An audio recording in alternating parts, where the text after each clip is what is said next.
saat geç başlayacağız diye YouTube'da paylaşım yapmıştım, dostlar. Eee, evet, sizleri beklettik ama kusura bakmayın. Benim yüzümden. Ya, Özür estağfurullah, dileriz. estağfurullah. Arzu Altıntaş'la birlikteyiz dostlar ve konuşacağımız birbirinden ilginç konular var. Herkesin gelmesini şöyle birkaç dakika bekleyelim. Arzu, burada biraz hava sanki serinledi gibi ya da benim Burada da bahçede mi? burada da aynı. Öyle Burada da mi? serin. Evet. Ya, çok güzel, çok güzel. Yani o yazın o korkunç sıcağı biraz kırıldı ama kaç gün böyle gider bilmiyorum. Evet. Evet, Yani gündüz sıcaktı, akşamüstü birazcık serinledi. Gündüz evet, çok sıcaktı. Ben sokakta koştururken fecahattı yani. evet. Klimasız durulmuyor, klimasız durulmuyor. Dostlar, ne yazık ki dün gece acı bir haber aldık. Sevilen oyuncu, 80 yaşındaki, 81 yaşındaki büyük usta Zihni Göktay'ı kaybettik. Yılların, tiyatro oyuncusu, 66 yıldır, tiyatro sahnelerindeydi. Dizilerde, sinema filmlerinde oynayan büyük bir değerdi ve, kaybettik kendisini. Sen de severek izlerdin, değil mi? Ay Zihni çok Gökçe'yi. aşıktım, çok bayılırdım. Çocukluğumun kahramanları işte. Ya, Allah mekânını cennet eylesin, geride kalan ailesine sabır versin. evet, Allah mekânını cennet eylesin. Imm, kimin paylaşımıydı bu? Yok, bu değil. Zihni Göktay'la ilgili Melek Baykal'ın. Melek Baykal'ın. Evet, bu dünyadan bir usta geçti. Ardında kahkahalar, dostluklar ve unutulmayacak anılar bırakarak.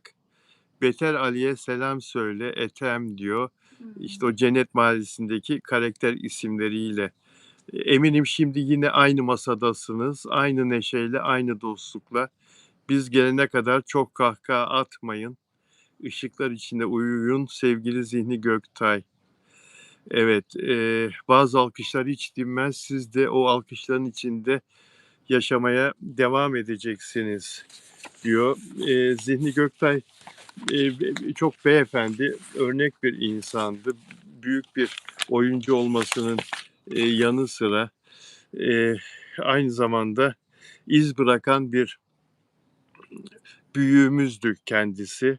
Gençlere verdiği nasihatle, eee, sahnedeki birbirinden değerli, replikleriyle, ve oyun gücüyle "Lüks Hayat'ta çok oynadım." diyor. "28 yıl oynadım Lüks Hayat müzikalinde ancak hiçbir zaman lüks bir hayatım olmadı. Hiç lüks bir hayat süremedim." diyor. Bir emekli maaşı vardı İstanbul Belediye Tiyatrosu'ndan. Bir de, işte, tiyatro yaptıkça sahneden kazandığı para vardı rahmetlinin.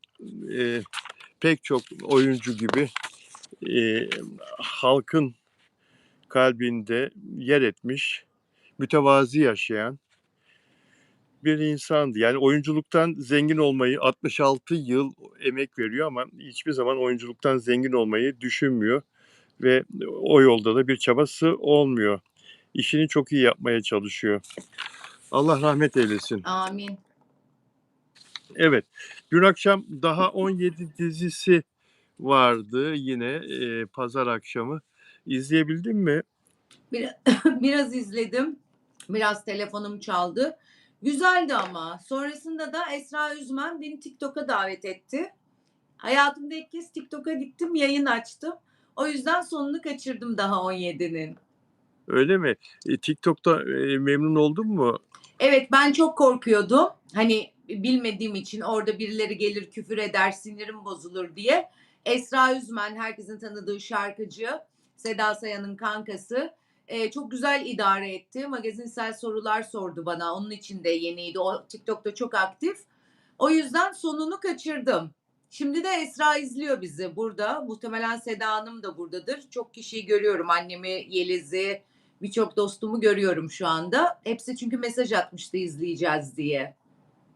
Evet, Esra'ya ve diğer dostlara herkese merhaba.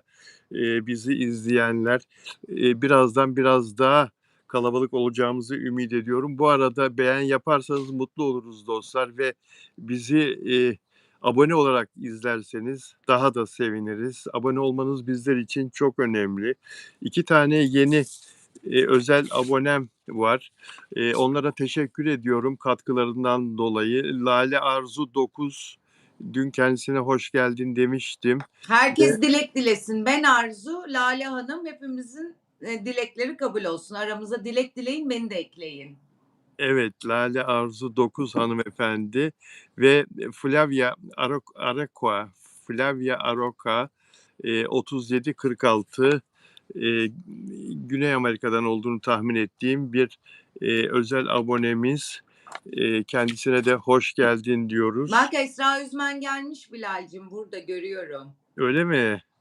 Merhaba Esra, merhaba. A, evet, el sallıyor bize pembiş pembiş. Merhaba Esra, hoş geldin canım.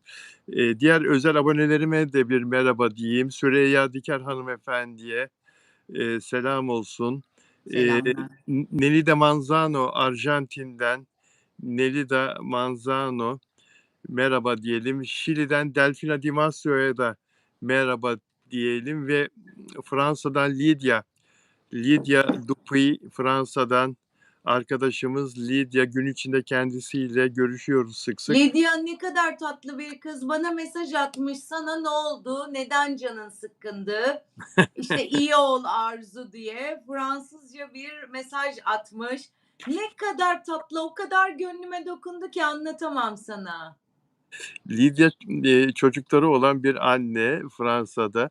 Ev işleri var, çocuklarının işleri var, orada yürüttüğü bir hayat var. Muhtemelen eşi de var.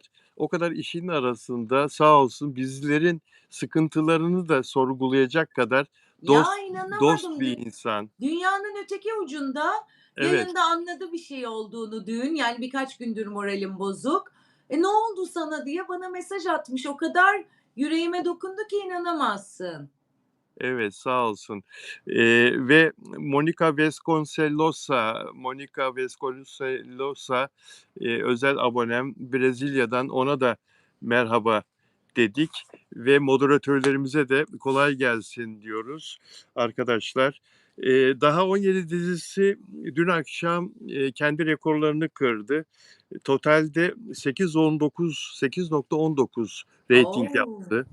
Yaz dizisi olarak çok wow. mükemmel değil mi?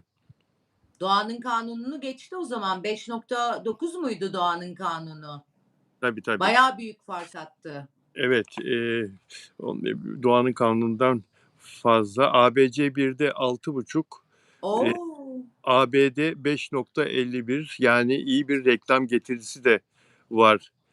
Onu da anlıyoruz reytinglerden. Ve çok seviliyorlar tabii. Gençler, genç oyuncular hepsi çok başarılı.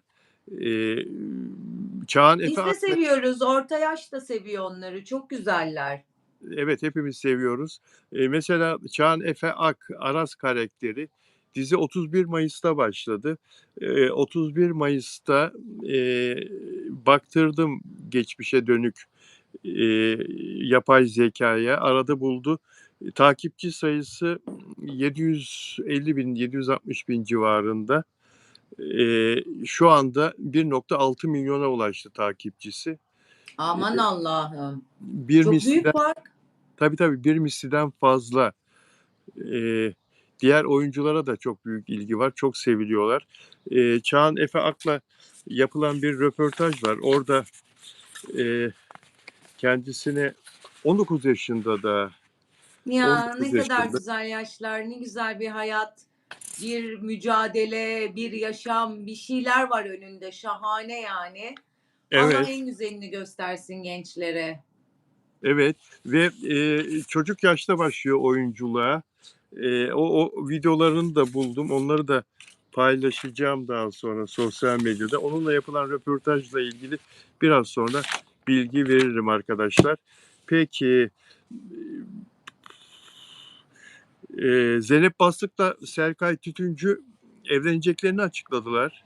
Evet. 2 yıldır, birlikteler. Zeynep Bastık'ın daha önce başarısız bir evliliği vardı biliyorsun. Evet, evet. Eee, ama Serkay'la birbirlerini çok seviyorlar. Çok seviyorlar. Zeynep 33 yaşında, Serkay 35 yaşında. Eee, ve tanışmaları Kenan Doğulu'nun doğum günü partisinde oluyor ilk olarak.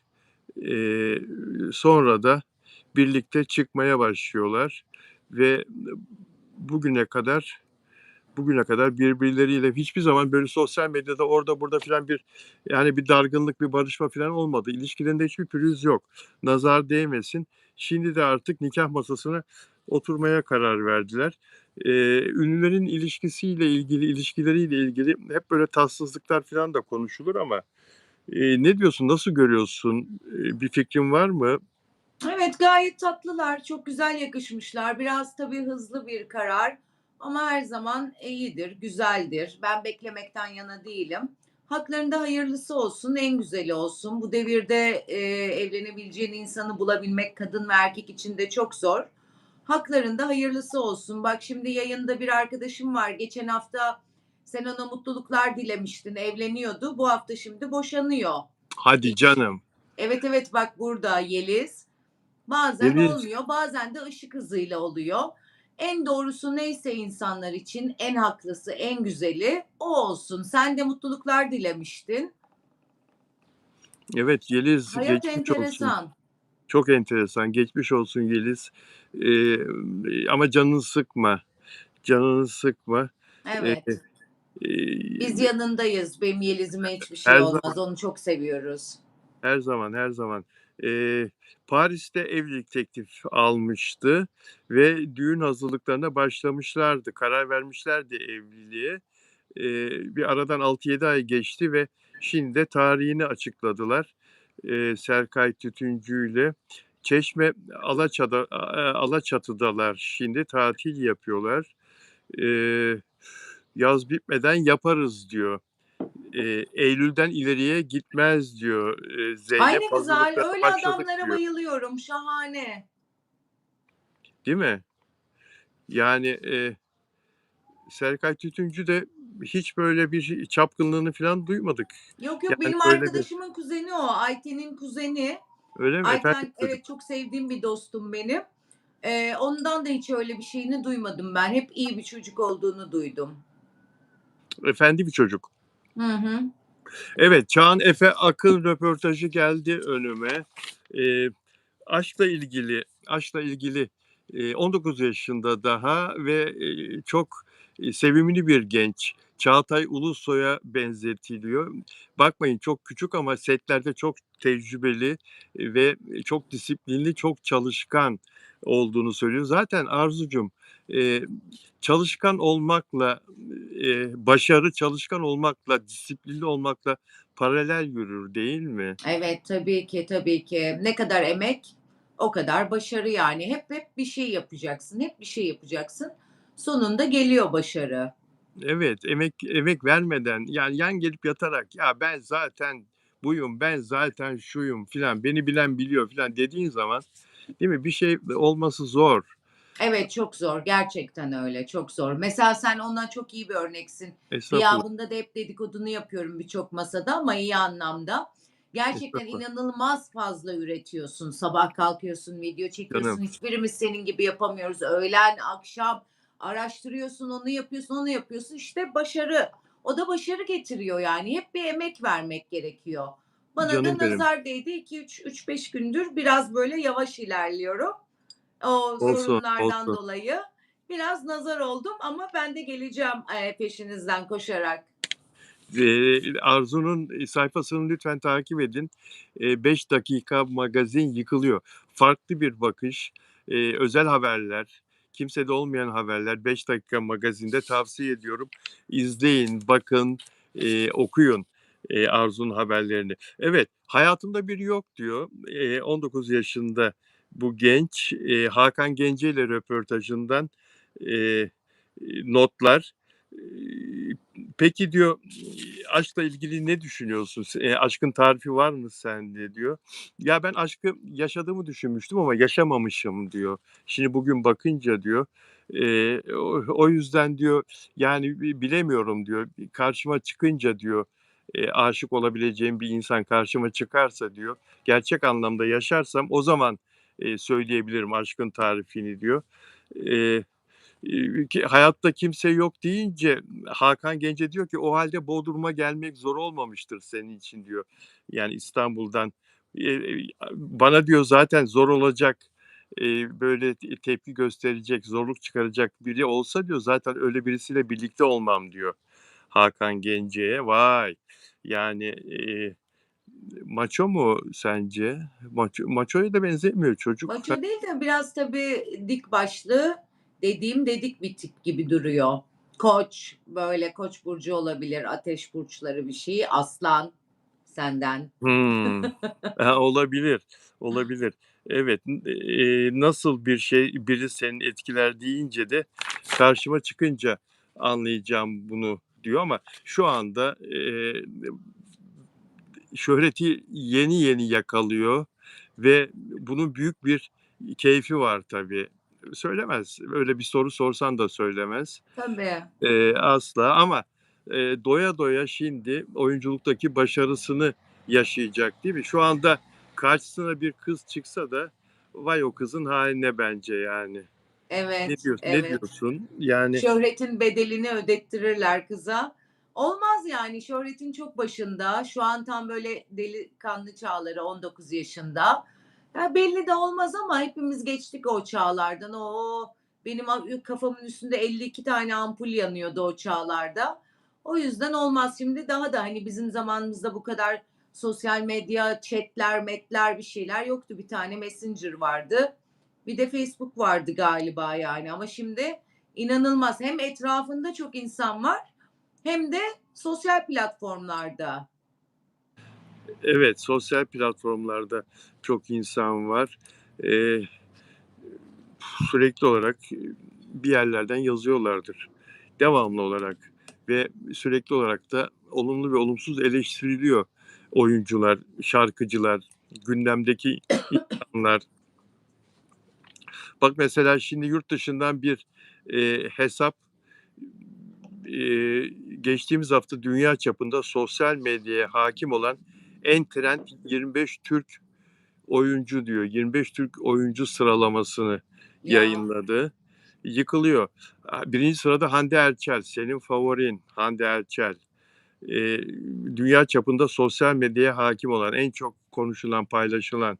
2'nci Mert Ramazan Demir, 3'üncü Afra Saraçoğlu, 4'üncü Kerem Bürsin, 5'inci Burak Özçivit, 6'ncı Demet Özdemir, 7'nci Can Yaman, sonra Barış Arduç, Sıla Türkoğlu, Kıvanç Tatlıtuğ ve 25 tane Türk ünlü. Zannedersem, bunlar bu sıralamayı yaparken, bizim diziler ihraç ediliyor ya yurt dışında.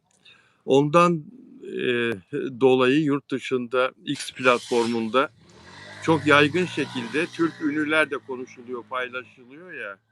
Herhalde oradaki, şeyleri örnek aldılar. Oradaki paylaşımları, retweet'leri, tweet'leri örnek aldılar bu sıralamayı yaparken. Eee, en aşağılarda Elçin Sangu var, Cemre Baysel var. Böyle bir enteresan sıralama. Hande Türk ünlüler. Erçel hep çok önde. Benim koyduğum anketli haberlerde de işte Serenay'la Hande'yi, Hande ile diğerlerini yarıştırıyorum. İşte kıyafeti güzel mi, o mu, bu mu? Hande Erçel çok açık ara önde. Çok inanılmaz büyük bir fan kitlesi var Hande Erçel'in. Evet, eee, çok seviliyor. Evet, inanılmaz seviniyor. Çok seviliyor. Yani İtalya diyorsun, İtalya'da da öyle, İspanya'da da öyle, Güney Amerika'da da öyle, Rusya'da da öyle. Çok seviliyor. Evet. Ben mesela Serenay'ı öyle sanardım. Serenay çok geride kalıyor anketlerde. Hani çok Serenay'ı sevenler var tabii ki. Ben de inanılmaz seviyorum. Ama Hande çok açık ara önde anketlerde, haberlerde, gelen beğenilerde ve yorumlarda Hande Erçel inanılmaz reyting patlamasını gösteriyor. Konuyu sen açtın, güzel açtın. Konuşalım o zaman. Serenay Sarıkaya'nın ben çok fazla aşka düştüğünü düşünüyorum. Yani bu Mert Demir'le PR mı, şu mu, bu mu filan derken kız kendini iyice aşk havuzuna cumburlop atladı ve çıkamıyor oradan. Yani seyahatler, yurt dışı seyahatleri Mert Demir'le beraber keyifler, işte bir Japonya, bir ne bileyim ben Karayipler. Bunları biz tabii duyuyoruz da paylaşım yok yurt dışından ama kulağımıza geliyor. İşte defalarca Parisler, İtalyalar, Londralar e, ve işte Türkiye'de de paylaşılan, yaşanılan aşk günleri ve aşk geceleri ve çok yoğun bir şekilde ben çalışmayacağım dedi. Bir iki reklam da gördük kendisini. O çok güzel para kazandığı banka reklamında, o kırmızılı banka reklamında yeni videolarını görüyoruz. Tabii Hı bu hı. yeni videoların çekilmesi demek hesaba yeni paraların yatması demek. Ona o gelsin, o gelsin. Ona bir şey demiyor. Mert o kadar çalışmasına müsaade ediyor herhalde. Ne diyorsun? Yani Evet, katılıyor Serenay musun? Sarıkaya biraz aşk haberleriyle çok gündemde. Ama Yengeç burcuydu galiba. Aşk kadını yani Serenay. Öyle rahat ediyorsa, öyle mutluysa öyle olsun. Ama dediğim gibi Hande Erçel şu anda çok popüler, çok önde. İnanılmaz yorum alıyor. Takipçileri çok beğeniyor Hande Erçel'i. Açık ara çok önde gidiyor ama Serenay'ın herhalde böyle hırsları ve dertleri yoktur.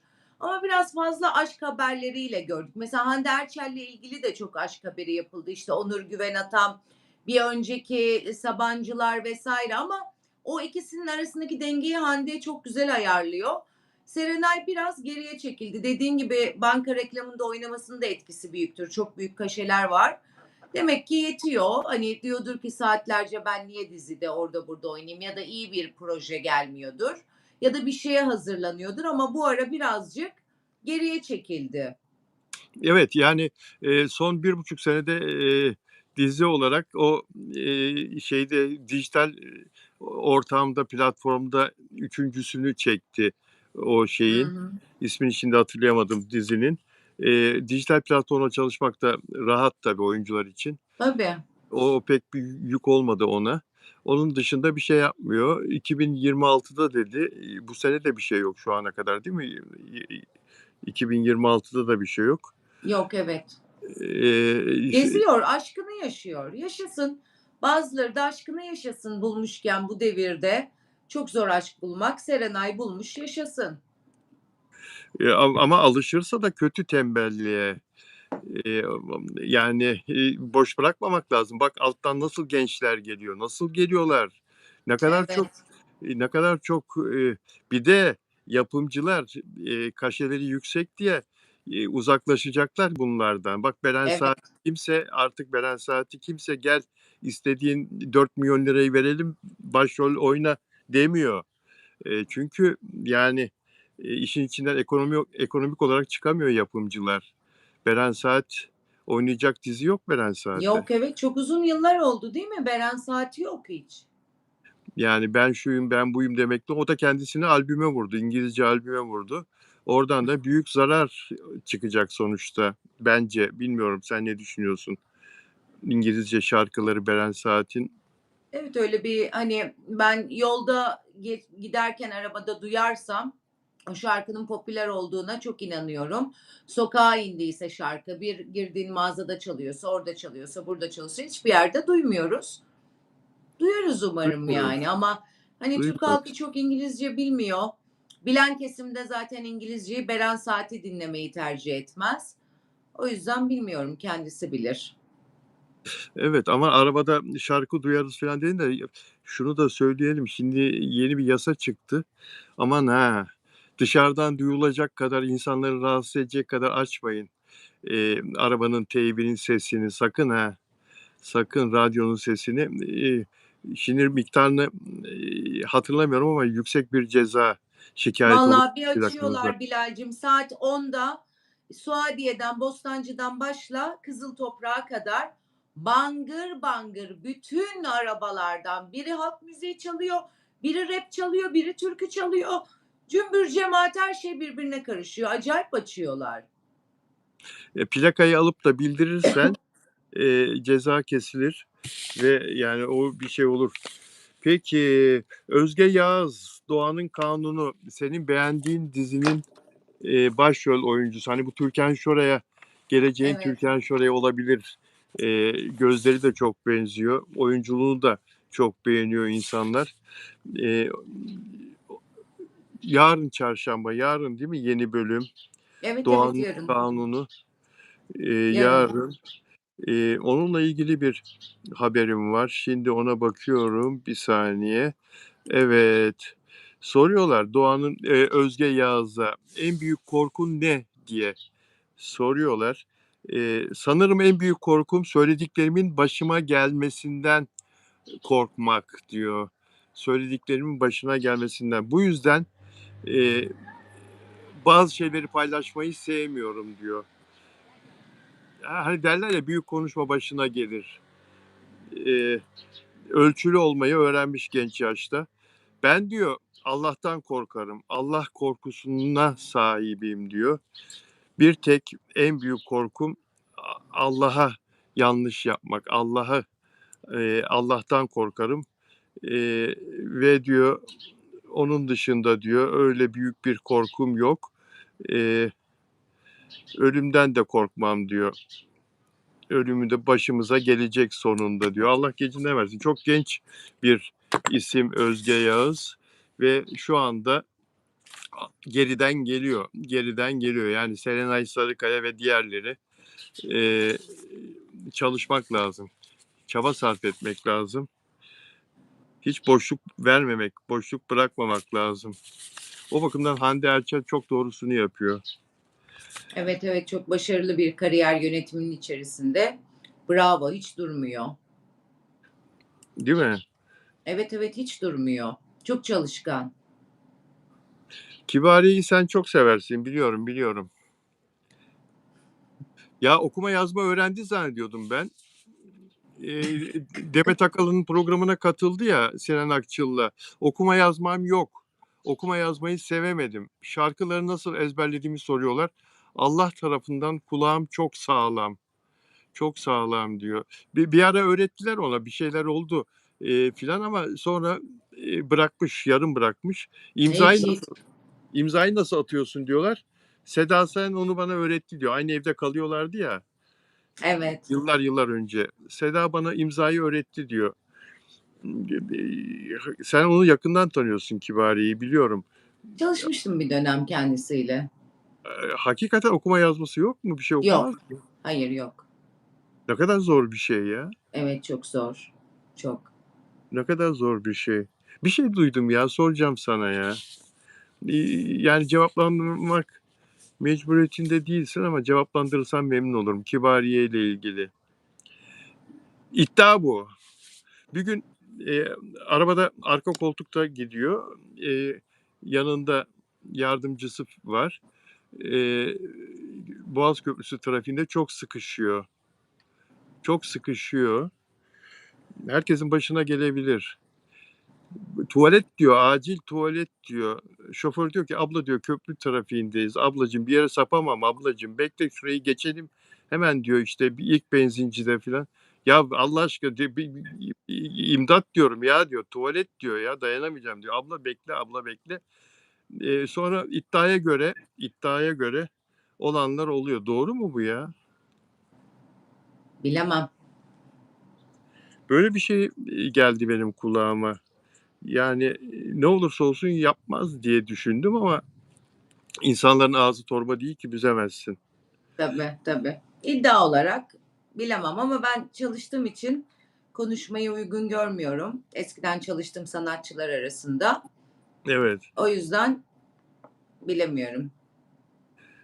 evet ama müthiş bir ses, müthiş bir Evet, çok büyük bir yorum, ses. Çok çok, büyük. çok, çok büyük Evet. bir ses, çok büyük bir yorum. Yani Allah eksikliğini göstermesin. Posta Gazetesi'nden Alev Gürsoy Cim'in röportajlarını beğendiğim bir meslektaşım. Ben de çok severim. Alev Gürsoy'u. Eee, Soner Arıca ile röportaj yaptı. Soner Arıca birkaç gün önce Kadir İnanır'ı, dayısını kaybetti. Ondan 3 gün önce de annesini kaybetti. Ve Soner Arıca'ya çok güzel sorular yöneltmiş. Çok seviyeli, çok duygusal açıdan ağırlığı olan bir röportaj. Bir kez daha öğrendim ki hayat bir rüya diyor Soner Arıca ve siz çok iyi bir sanatçısınız diye giriyor cümleye, soruya Alev. Hayat devam ediyor, konserler devam ediyor. Böyle bir acıyla sahneye çıkmak mümkün mü diyor. Açıkçası Erdoğan abim vefat ettiğinde, daha önce abisi de vefat etmişti. 3 gün sonra sahneye çıkmıştım. Yine yapabilirim zannettim. Klişe bir şekilde şov devam etmeli demiyorum ama bu bir iş ve yapılabilir diye düşünüyorum ama bu sefer yapamadım diyor. Başaramadım sahneye çıkmayı diyor. Üstelik Kadir dayım da annem de bana seslenebilseler derhal sahneye çıkmalısın derlerdi diyor. Şu anda yapamıyorum diyor, çıkamıyorum sahneye diyor. Şarkıcılığa ara vermiş Soner Zor Arıca. tabii. Zor. İşine ara vermiş. Ne kadar zor bir şey değil mi? Çok zor. Çok zor. Oysa ki derler ki hani show must go on. Devam etmeli, gösteri devam etmeli derler sahne sanatçıları için. Eee, Sahne beni iyileştiriyor kesin fakat şu anda uzun bir sürecin yoğun duygu birikimi var üstümde. Bu hesaplaşma anı tamamlanmadan yolu çok sağlıklı yürüyemeyeceğimi düşünüyorum diyor. Daha sahneye çıkma vaktini öne çekmeye çalışacağım ama şu anda yapamıyorum, yapamayacağım. Yapamayacağım diyor. Allah yardımcısı olsun. Acısını dindirsin. Tez vakitte ona sabır versin ve dayanma gücü versin Soner Arıca'ya. Tabii büyük kayıp. Çok üzüntülü. O yüzden Allah rahmet eylesin. Hiç de kolay değil ya. Evet, çok zor. Çok. Hiç de kolay değil. Evet, Mert Ramazan Demir'in Miray Daner'le başrolde oynadığı Bize Bir Şey Olmaz dizisi dijital platformda yayınlandığı ülkelerde büyük ilgi görüyor. Şimdi İspanya'ya girdi dizi. 3 Temmuz itibariyle İspanya'da gösteriliyor ve İspanya medyası yıkılıyor. İspanyol medyası diziye büyük yer ayırıyor. Nada nos pasara fırtınası esiyor dizinin İspanyolca ismi. Önemli gazete El País sahnelerdeki duygusal gücünü Mert'in Mia Revista dergisi ise seyirciyi derinliğe çeken oyun gücünü övüyor ve binlerce yorum bu yazılarla ilgili, bu paylaşımlarla ilgili son derece övgü dolu yazılar. Şöyle bir şey olabilir mi? Yani bizim oyuncuları çok beğeniyorlar da yurt dışında işte İspanya'da, İtalya'da bunu Can Yaman başardı. Diğer oyuncular da bunu başarabilir mi? Yani Can Yaman bunu başardı. Çok büyük bir şey yaptı değil mi Can? Bugün bakınca. Tabii tabii. Can Yaman, Hande Yener nereden çıktı? Hande Yener beni andı. Hande Erçel hani çok tanınıyor artık dizi oyuncularımız. Bence bu yeni nesil biraz önce bahsettiğimiz genç çocuklar ve genç kızlar da tanınacak. Çünkü Türk dizilerine inanılmaz büyük bir hayranlık var. İspanya, İtalya, Rusya. Brezilya birçok ülkeden izleniyor. Dolayısıyla yeni gelen neslin de dizilerini izleyecekler ve oralarda da çok tanınacaklar. Dün herhalde konuşmuştuk. Artık diziler yurt dışı satışı olur mu diye bakılıyor ve yurt dışında tutar mı diye bakılıyor.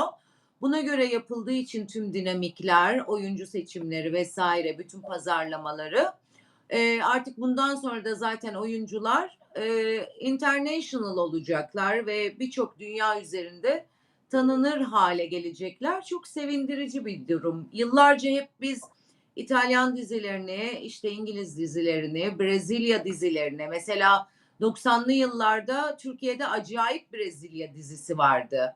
Samantha, o bu hatırladıklarımız işte JR'lar, onlar bunlar. Biz tanıyorduk onların oyuncularını. Bizim için ilah gibiydiler. Şimdi bizim oyuncularımız dış ülkeler için aynı şekilde popülerler ve çok hayranları var. Evet, çok hayranları var. Mesela işte İspanyollar Kerem Bürsin'le bir ara çok fazla ilgilendiler. Kerem Bürsin İspanya'da Türk-İspanyol ortaklığı bir sinema filmi ya da bir dizi yapmayı düşündü. Öyle bir Hı hı. ortam, böyle bir zemin hazırlamaya çalıştı. Hem İspanyollar hem Kerem Bürsin tarafı. Kerem Bürsin'in bir de yapım şirketi var. Yapımcılığı da var. Evet. Destek de alacaktı Türkiye'den başka bir firmadan daha duymuştum. Ama bir türlü gerçekleşmedi. Yani hem başrolde oynayacak hem yapım ortağı olacaktı. Bir İspanyol kadın oyuncuyla. Hı Mesela hı. bunu Can Yaman başardı İtalya'da. Şimdi de Evet. İspanya'da böyle bir çalışma içinde. Bir İspanyol production içinde Can Yaman duyuyoruz. E, yani başka Türk oyuncu bunu başaramadı. Hatırladığım kadarıyla, bildiğim kadarıyla. Yani Almanya'dakiler hariç. Almanya doğumlu oyuncularımız var. O Alman Türk vatandaşı olan. Değil mi? Yıllardır. Evet, evet çok var. Çok var. Ee, Mert Ramazan Demir'in böyle bir şey başarmasını, Hande Erçel'in, işte Afra Kerem Bürsin. Saraçoğlu'nun. Evet, çok Afra da çok isteriz. tanınıyor. Evet, arzu yani tanınmanın bir ötesi, bir üst level'ı bu olur artık değil mi? Yani orada bir yapımda oynamak. Oynamak, evet. Yani o halkın seni iyice kendine, o oranın halkının seni iyice benimsemesi, kendine ait hissetmesi. Bunu yapar bizim çocuklar ama şimdi handikap çok büyük tabii. Bu ekonomik Lisan. sıkıntıdan öğreniyor, öğreniyorlar. Hande Erçel bak 1-2 ay kursa gitti Londra'da daha yeni. Afra Saraçoğlu zaten üniversitede Eskişehir'de şey okudu. İngiliz dili edebiyatı Hı hı. ve Amerika'da da pekiştirmek için kursa gitti. Lisan çok önemli tabii. Evet ama hani İngilizce genelde hepsi biliyor da bir İtalyanca, İspanyolca o dizilerde oynayabilmeleri için oranın dizilerinde iyi bir şekilde onları o lisanı konuşuyor olmaları gerekiyor. Geçen gün Serenay Sarıkaya'nın storylerinde gezerken annesiyle çıktığı tatilde, İtalya tatilinde herkes bikinilerine falan bakıyordu. Bikinilerini konuşuyordu. Ben kızın çantasındaki bir sürü kitabı gördüm.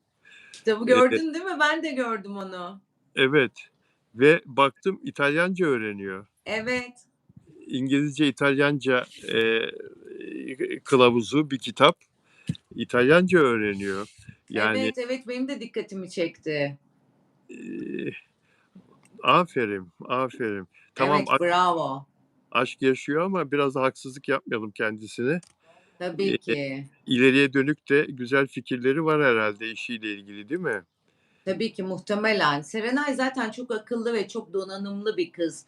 Dans diyorsun, mesela dansın birkaç çeşidini yapıyor, şarkı söylüyor, lisan biliyor, şimdi 2'nci, 3'üncü lisanları ekliyor. Çok başarılı yani. Tam performans sanatçısı gibi her şeyden, her telden var Serenay'da. Benim çok bayıldığım bir oyuncu. Serenay Sarıkaya'da evet. Mesela Ay Serenay albüm yapsın istiyorum ben. Beren Saat değil, Serenay Sarıkaya albüm yapsın. Gerçekten yok satar yani. Yok satar. Çok iyi bir sesi var. Ama yapmıyor. Değil mi? Yani yapımcılar ona çok teklifte de bulundular, müzik yapımcıları. Ama hiç girmedi o Evet. tarafa. Evet, kafa karışsın istemiyor. Şöhret basamaklarını tırmanırken doğrusunu yapıyor ama bence yani önümüzdeki bir 3 sene içerisinde bir tane albüm patlatabilir. Gerçekten, inanılmaz başarılı olur albümü. Yapar o işi. Başarır, becerir. Mert Demir'e, biliyorsun, şey yaptı ya, eee, arkasında, back vokal yaptı ya sevgilisinin. Öyle ilk Evet, başlamaları, ilişkinin başladığını öyle öğrenmiştik. Stüdyoda, evet. neydi, Ateşe Düştüm şarkısının arkasında. Yani Mert Demir gibi bir müzisyen yanında olduktan sonra pek çok şeyi başarabilir, istese müzik adına yapabilir. Kapış kapış insanlar, hep aklıma eski şey geliyor, Fiziki albüm geliyor. Kapış kapış satılır kasetler. Tabii, tabii, tabii. İnsanlar çılgınca tıklarlar, dinlerler. Hepimiz. Tabii. Direkt 10 şarkı çıkarsın, onun da satın alırım ben. 10 kere satın alırım. O kadar güzel bir sesi var. Çok güzel, çok evet, çok güzel. Şöyle bir bakıyorum haberlere de. Peki, Mert Ramazan Demir'le ilgili, Mia Revista dergisinin yazdıkları da enteresan. Türk sinema endüstrisindeki en umut verici oyunculardan biri olarak kabul ediliyor Mert Ramazan Demir diyor. Umut verici. Yani, gelecekte de, bu başarısını devam ettirebilir. Özverisi ve yeteneği sayesinde seyircinin dikkatini çekmeyi başardı. Ünlü yönetmenlerle hep uyum içinde çalıştı. Her zaman, kamera karşısında elinden gelenin fazlasını yapmaya çalışıp samimiyet ve özgünlük kattı. Bunlar fark ediliyor ya. Yani izlerken bir eseri, diziyi, bir sinema filmini izlerken oyuncunun, performansını, oyuncunun kendisinden verip vermediğini fark ediyorsun, değil mi? Evet, Yani evet. Çok çok fark ediyorsun. Çok belli oluyor. Çok önemli. Evet. O profesyonel bir sanatçı diyor. Bak o profesyonel bir sanatçı ve, ününü gittikçe pekiştiriyor diyor. Çok belli oluyor, evet. Zaten, profesyoneller, bizler de profesyoneliz. Bu tarafta profesyoneliz bizler de işin medya tarafında. Eee, izlerken zaman zaman seyirci gibi izliyoruz, kayboluyoruz dizilerin içinde. Ben dün daha 17'yi izlerken mesela bir ara kayboldum. İçeriye girdim, dizinin içine girdim ve sonra kendime geldiğimde bundan çok mutlu oldum, biliyor musun? Hakikaten. Yani bunu Evet. her dizide izlediğimiz her sinema filminde olmuyor bu. Zaten o zaman çıkıyoruz. Zap yapıp çıkıyoruz. Eee, profesyonel gözle izlemeye çalışsak da Arzu, içine girdiğimiz sende de oluyor mu bu? Evet, yani ben, çok nadir böyle aslında kaptırsam olur. Ben hep böyle bir şey yaparken izliyorum. Hiçbir zaman oturamadığım için bir şey, işte, onu yapıyorum, onu yapıyorum, onu yapıyorum ama bu doğanın kanununda ve dediğin gibi daha 17'de böyle 15-20 dakika konsantre olduğumda, hiçbir şey yapmadan izlediğimde ben de çok etkileyici buldum her ikisini de. Çok başarılı işler. Tebrik ediyorum tüm ekibi, oynayanı, setçisini, ışıkçısını, yönetmenini. Gerçekten yaz sezonunun en başarılı 2 tane işi. Tebrikler. Bir tane daha başladı mesela, ona bakmaya çalıştım. Ona hiç konsantre olamadım. Ama bu 2 iş çok süper. Evet, o bir tane daha başladı, doğru söylüyorsun. Ben Evet. bakamadım ona, henüz bakamadım. Reytingleri biraz aşağıda onun. Reytingleri Evet, bu evet. işlere göre biraz aşağıda ama dilerim o da tutunur, o da başarılı olsun. Bir sürü insan ekmek yiyor Arzucuğum, sen de biliyorsun değil mi? Evet. Yani bir sürü insan, onların aileleri. Çok, çok, çok, çok sıkıntıda olan insan var dizilerde çalışan. Kirasını ödeyemeyen, elektrik faturası biriken, hani insanlar diziye bakıyorlar. O dizi çekilmeden önce o insanlar 1,5-2 senedir işsiz.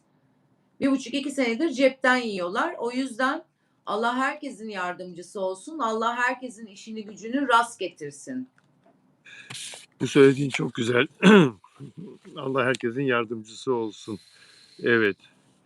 Şöyle biraz daha bakıyorum. Peki toparlayalım o zaman bugünkü yayını. Toparlayalım Arzucuğum. Teşekkür ediyorum katıldığın için. Renk kattın. Ben teşekkür ederim. Eksik olma canım benim. Değerli dostlar, sizlere de çok teşekkür ederiz bizi izlediğiniz için. Yarın Salı, yarın İpek Canbulat'la birlikte olacağız, yayında olacağız. Arzu Hanım'la Perşembe yine buluşacağız Arzucum senle. Perşembe buluşacağız. Lütfen bizi beğenerek, like yaparak izleyin. Eğer beğeniyorsanız bunu gösterin ve abone olursanız da kanalımıza mutlu oluruz. Sevgiler hepinize. Görüşmek üzere. İzleyen herkese teşekkürler. İyi akşamlar. İyi akşamlar.